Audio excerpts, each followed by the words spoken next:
Good day everyone, Ace here from Ace Space Astrophotography. In today's video, I'd like to show you my imaging rig for deep sky astrophotography.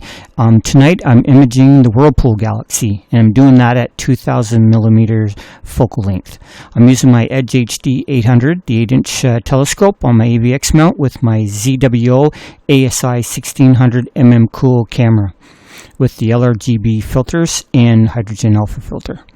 So this is my imaging rig here, as you can see, and I'm just finishing up. It's 12:30 at night. I got about 2.5 hours on the WhirlPool Galaxy tonight. So far I've got I think 4 hours luminance and about 45 minutes on each RGB filter. Although I'll have to do the blues over again because I got some weird artifact going on. Alright, so stay tuned for the second part of this video. Thank you. Ace out.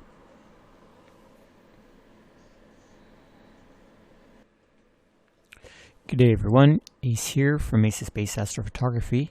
Alright, so now I'm in PixInsight. You just seen my imaging rig, my AVX mount with my Edge HD 800 scope. It's 2000 millimeter focal length and f10 focal ratio, which is pretty slow for astrophotography, especially deep sky. I initially bought the rig back in 2015, January 2015, and I started off doing planetary, so I wasn't really doing deep sky then. But towards the end of 2015, I decided I wanted to try deep sky. So I used my DSLR, and I think I started it in September, but the weather was really crap, so I didn't get very many good pictures. I got maybe a couple 2-minute, 3-minute subs on the WhirlPool Galaxy back then, and they were pretty crappy pictures. I didn't get enough integration time. But 2016, I got the ASI, the ZWO ASI 1600 cool with the LRGB filters and the narrowband filters, and I started my deep sky stuff. So in the video there where I showed my gear, I was saying I was imaging the WhirlPool Galaxy. So I'd just like to show you what one picture of the WhirlPool Galaxy looks like. So here's what one image, one 2-minute sub out of the camera looks for the luminance filter. So that's what comes out of the camera. So that's the luminance. And here's the red filter.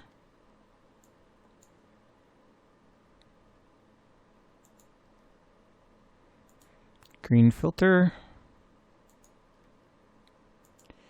And the blue filter. I'm going to have to redo the blue filters because for some reason I have this weird object here. I'm not sure what happened here. It's not dust or anything. I'm not sure what happened there. Oh well.